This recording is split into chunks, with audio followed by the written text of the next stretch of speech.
Amados irmãos, não posso nem dizer da alegria de estar aqui mais uma vez, neste domingo, nesse final de semana em Natal, e também a todos que nos ouvem aqui pela internet, né? Defesa da Fé está começando um trabalho, conforme sabem, em Brasília, e a outro também em São Luís. São Luís, dois pequenos trabalhos estão sendo iniciados lá.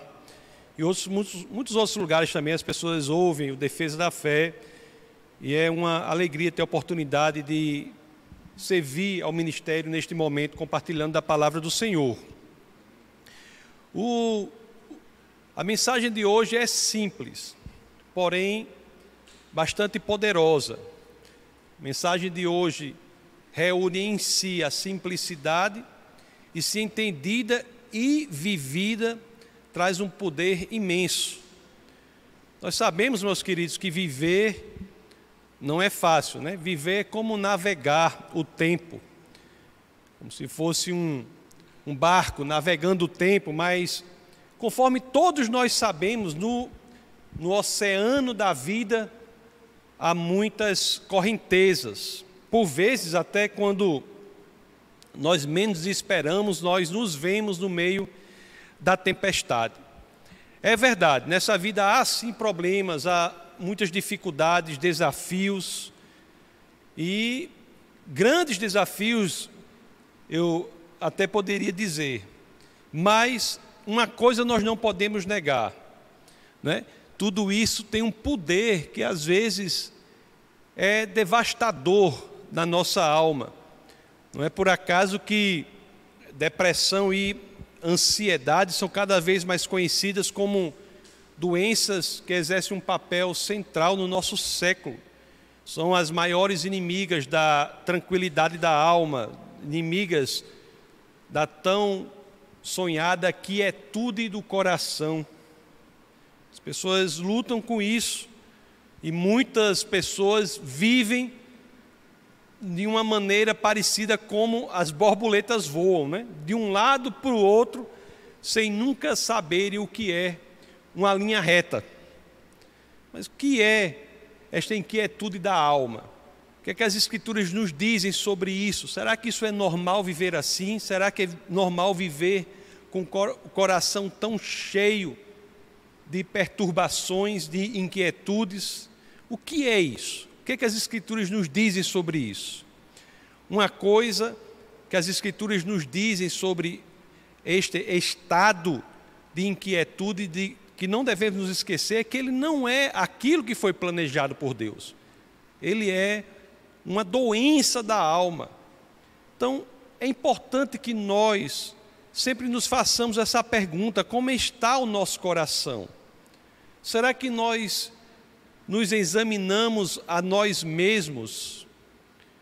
Você, certa vez, ao examinar-se, sente que o seu coração está apertado? Você já sentiu aquele peso na sua alma? Você identifica alguma perturbação em seu peito? Será? Se sim, meus queridos, se isso é afirmativo, e aí é que eu trago uma grande notícia. Embora seja verdadeiramente doença gravíssima da alma, para ela há o mais poderoso de todos os remédios. Então, as Escrituras, elas trazem um remédio para esta doença, que é a inquietude do coração, um remédio poderosíssimo, um remédio que é prescrito por ninguém menos do que o médico dos médicos, né? Jesus de Nazaré, o Deus encarnado. O remédio é, eu já adianto para depois nós entendermos com mais pormenorização este conceito, mas o remédio para a inquietude da alma é crer com todo o seu ser, crer em Deus, crer em Cristo Jesus. É simples de se dizer, mas difícil de se viver. É por isso que eu comecei dizendo que a mensagem de hoje é simples, mas poderosíssima.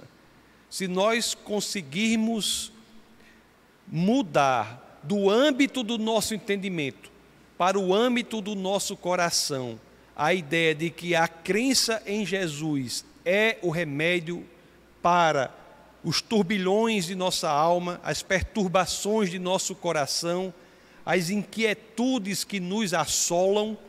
Se nós conseguirmos entender isso, nós teremos conseguido viver a vida de uma forma que pouca gente consegue.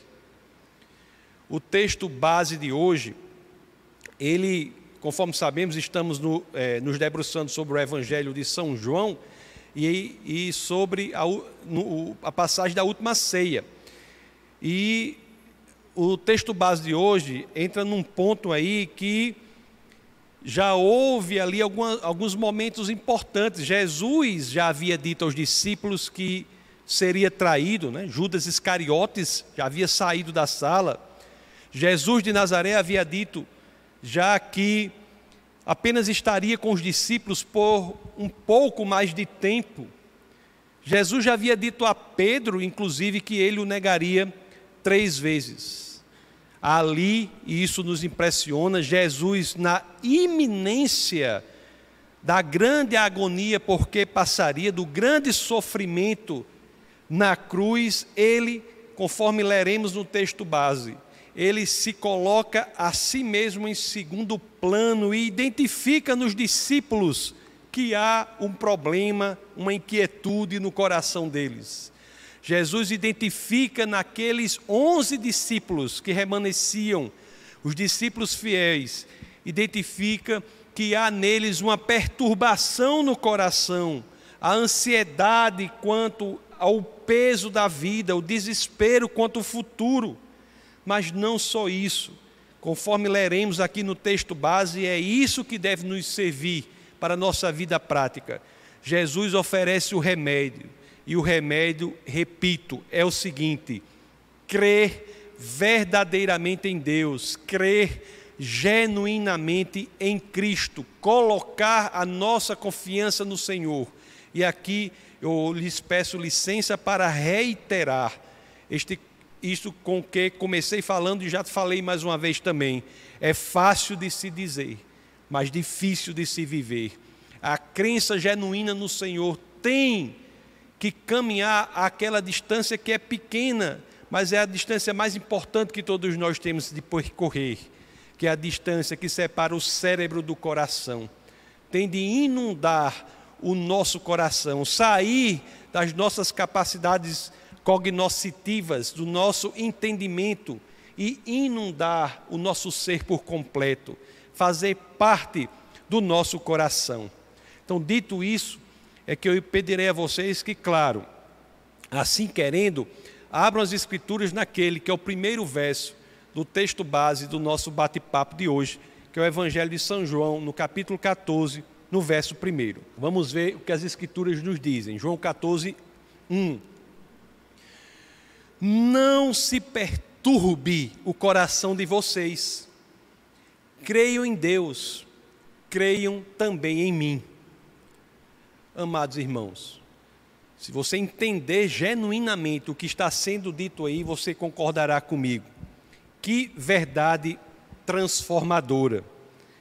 Crer em Deus verdadeiramente, colocar em Jesus Cristo a nossa confiança, colocar a fé em Cristo Jesus, colocar genuinamente e verdadeiramente a nossa fé em Cristo Jesus se traduz em quê?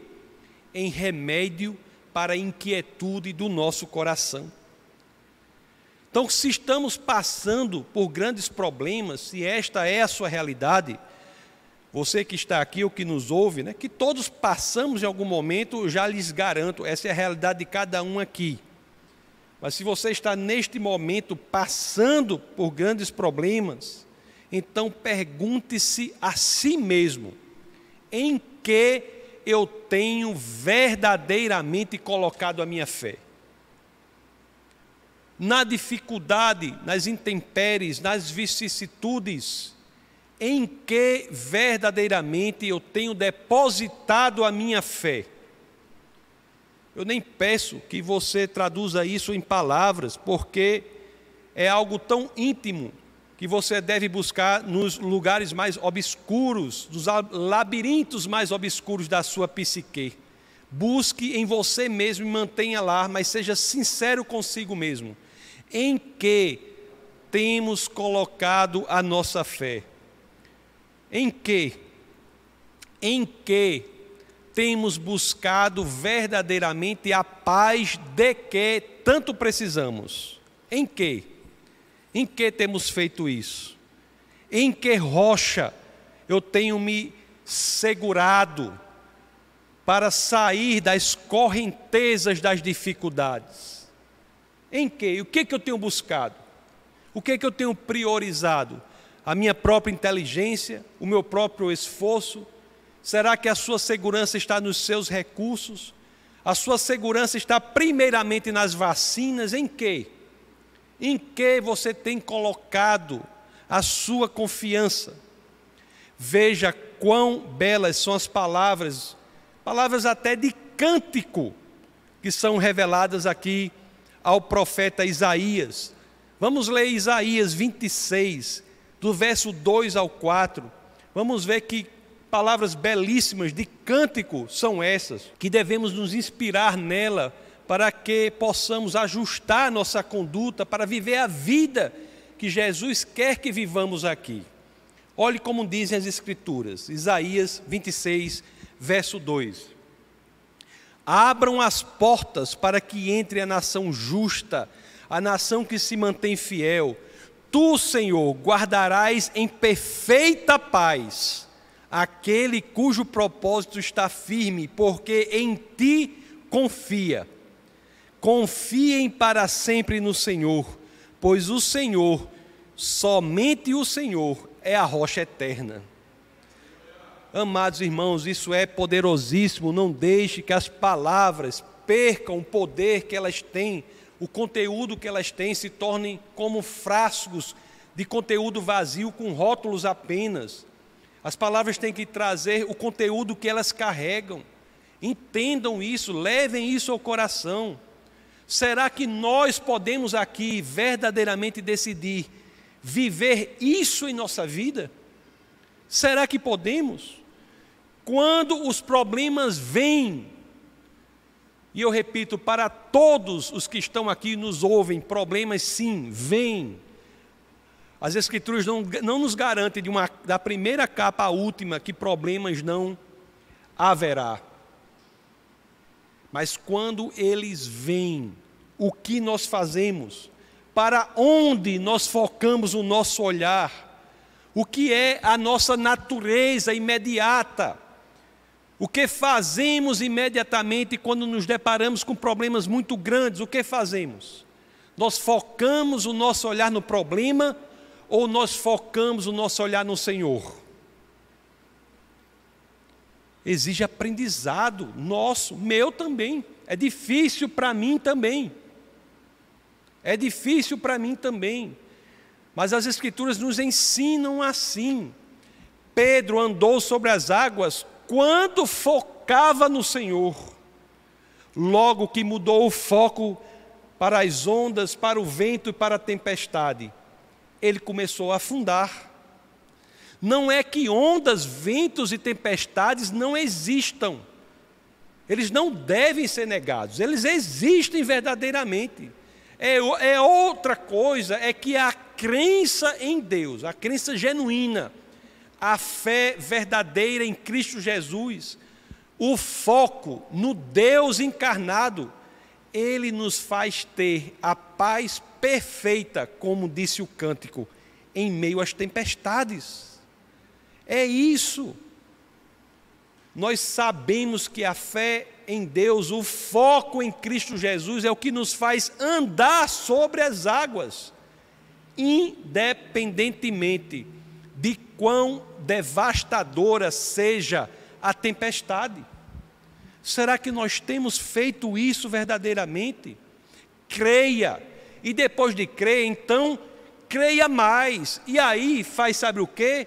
Creia mais ainda. Fora de Cristo não há remédio eficaz para a inquietude do coração. Não há remédio eficaz. é a crença nele, a crença em Jesus de Nazaré, é a crença no Deus que vem nos resgatar, que fará com que nós encontremos a liberdade da prisão da alma. Amados irmãos, nosso Jesus é um Jesus amado, nosso querido e amado Jesus, quão maravilhoso Ele é. Ele não só acalma o nosso coração, não só nos dá o remédio para a inquietude da alma, mas também nos faz viver esta vida de uma forma totalmente diferente, porque Ele nos dá a dimensão da eternidade. Vejamos aqui o que Jesus diz aos discípulos, aos 11 discípulos. O que Ele diz aqui, leiamos agora o verso subsequente àquele que lemos do texto base. Vamos ler agora João capítulo 14, verso 2. Olha o que João 14, verso 2, as Escrituras dizem. Na casa de meu pai há muitos aposentos. Se não fosse assim, eu lhes teria dito, vou preparar-lhes lugar. Meus amados irmãos, quando depositamos a nossa crença no Senhor Jesus, nós temos a segurança de que há um lugar que nos espera. E não só isso, não apenas a segurança de que há um lugar que nos espera, mas a segurança de que este lugar não é nada menos do que a casa do Pai. A casa do Pai tem muitos aposentos. Você já notou o que isso quer dizer? A casa do Pai tem muitos aposentos. Isso é impressionante. Isso está dizendo que a casa do Deus, Criador dos céus e da terra, daquele que define o próprio poder, aquele em quem encontramos a real definição de amor, a casa do Pai tem muitos aposentos. Isso é dizer que também é a casa dos cristãos, de todos os cristãos, não só a casa dos grandes apóstolos, não só a casa de Pedro, não só a casa de Tiago, não só a casa de João, não só a casa dos grandes mártires, não só a casa de Estevão e de todos os demais que perderam a sua vida sem negar a Cristo, mas também é minha casa, também é a sua casa. Vocês sentem o impacto disso? Nosso verdadeiro lar, dizem as Escrituras, não é aqui na terra.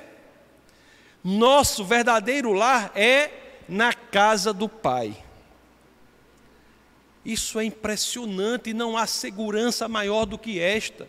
Não há mudança maior de perspectiva, de vida, do que ter a segurança de que eu não vivo em minha casa aqui na terra, a minha casa me espera no céu. Eu posso viver aqui, olhando para a eternidade, eu já sou eterno. Amados irmãos, é muito importante isso. A casa de Deus é o seu lar. E o que é dizer que é o seu lar? É o lugar onde você se sentirá mais amado. É o lugar em que... O que um lar saudável traz? É um lugar em que nos sentimos mais amados. É um lugar em que o amor que sentimos não tem absolutamente nada a ver com o que nós temos, com o que podemos oferecer, com o que fizemos. É um lugar em que o amor por nós é um amor que tem a ver simplesmente por quem nós somos. Por quem nós somos. Você é amado por ter feito de si próprio, ter aberto o seu coração para ter sido feito filho de Deus. Isso, repito, são palavras, mas trazem conceitos que mudam a vida. Se você conseguir buscar o conteúdo das palavras e fazer com que esses conteúdos possam impregnar os seus corações, as suas vidas não serão mais as mesmas. Imagine uma vida diante de uma perspectiva real disso. tudo mais aqui na terra entra em perspectiva. Tudo aqui na terra fica diferente, tudo na nossa vida fica diferente. Isso nos faz, por exemplo, encher o nosso coração de gratidão por Cristo. Foquemos aqui, mais uma vez, no mesmo verso, João 14:2, vamos focar, prestar atenção, nos debruçar sobre a última parte. João 14:2 de novo. Na casa de meu pai há muitos aposentos. Se não fosse assim, eu lhes teria dito. E agora a última parte. Vou preparar-lhes lugar. A casa do Pai tem um aposento para nós, que é preparado por Jesus Cristo. Ele prepara o aposento para nós. Ele, ao morrer na cruz, prepara um aposento na casa do Pai para todos os que possam crer ou creiam em Cristo Jesus. Ao crermos em Jesus de Nazaré, nós recebemos um presente maravilhoso, que foi a preparação que Ele próprio fez, Jesus Cristo, do aposento na casa do Pai, para cada um de nós. Quão poderoso é este ministério da cruz, meus amados. Quão maravilhoso é o nosso Senhor. Ele nos dá a segurança de que precisamos para quê? Para que possamos viver a nossa vida aqui, em meio aos problemas, às dificuldades, às correntezas, às tempestades, mas que possamos viver a nossa vida aqui com a certeza do nosso destino, que é a casa de Deus. Jesus, ele nos coloca neste outro patamar, e às vezes nós nos recusamos a viver neste outro patamar. No outro patamar, aqui mesmo na terra. É isso que eu quero dizer. Pelo que Ele fez por nós, nós podemos verdadeiramente proclamar em vitória. Se eu estou em Cristo, eu não tenho que temer, nem mesmo a morte, pois a minha eternidade foi me dada agora. Se você está em Cristo, você é um ser eterno agora. A você está prometida a morada, prometido o aposento na casa do Pai. Isso tem que mudar a sua vida agora. A sua vida não se circunscreve a umas poucas dezenas de anos sobre este planeta medonho sem sentido.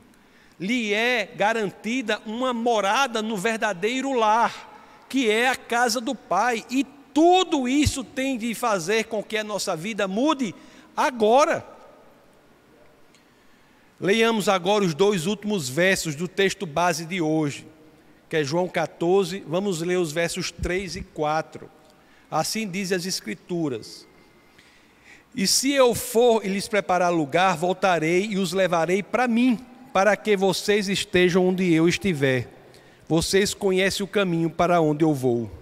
Amados irmãos, o nosso Senhor e Salvador é aquele que nos levará para que estejamos com Ele. Veja que Deus é este. As outras religiões, os outros modelos de pensamento, passam o tempo todo discutindo o que a pessoa precisa fazer para chegar até Deus. E o cristianismo é o tempo todo fazendo com que nós entendamos o que Deus já fez para vir até nós. Veja que diferença. Esta é a proposta dos céus. Creia verdadeiramente em Cristo e você viverá para sempre na casa de Deus, que também será o seu lar. Sinceramente, tem proposta melhor do que esta? É remédio para a inquietude do nosso coração. É promessa de nossa volta ao lar. E um lar em que Jesus ali estará. E um lar em que nós seremos extremamente amados pelo que somos, por sermos filhos de Deus. Palavras assim tão impressionantes como essas das Escrituras, que aparentemente, quando as lemos por cima, parecem simples, mas quando nós nos aprofundamos com mais detalhes, não podem ser levadas levianamente, não podem ser tomadas levianamente, não podem ser consideradas apenas na superfície. Não podem, meus queridos irmãos, elas têm de ter e receber em nosso coração a possibilidade de exercer o condão para que verdadeiramente foram reveladas, para transformar a nossa vida. Essas palavras exigem um posicionamento de nossa parte. É por isso que eu tenho de dizer: examine-se a si mesmo e decida se é isso que você quer, ou se prefere, do contrário, zigue-zaguear pelo mundo em busca de uma paz que tenho de lhes dizer, só existe fora dele. Quanto a mim, eu falo aqui como Josué, falou ao povo de Deus, lá na conhecida passagem do capítulo 24, verso 15. Se, porém, não lhes agrada servir ao Senhor, escolham hoje a quem irão servir.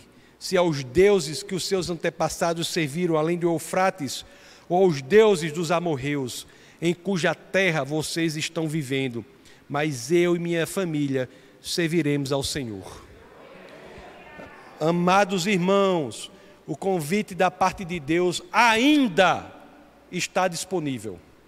Ainda está disponível. A temporalidade do advérbio é relevante para que tenhamos a percepção da urgência de tomarmos decisão tão séria em nossa vida. O homem sábio pensa sobre o seu futuro. O convite de Deus ainda está disponível. Agora, a decisão cabe unicamente a você. Vamos orar. Senhor, muito obrigado, Pai, por tudo que o Senhor tem feito por nós. Obrigado, Senhor, pelas Escrituras, pelo norte, pelo direcionamento, por nos fazer entender quão maravilhoso é o seu amor. Obrigado, Jesus de Nazaré, por ter vindo à terra, por ter morrido em nosso lugar, por ter preparado os aposentos para que todos os cristãos tenham lugar na casa celestial.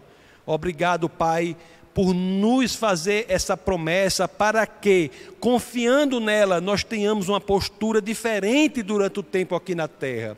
Nós entendamos que de nós é chamado algo específico, é chamado um comprometimento enquanto cristão, nós somos chamados para uma atitude para que possamos refletir Jesus de Nazaré e essas verdades àqueles que ainda não colocaram Cristo em seu coração. Obrigado, Pai, por tudo que o Senhor tem feito por nós. E é no nome do Teu Filho, no nome poderoso de Jesus Cristo, que todos aqui, unissonamente, dizemos amém.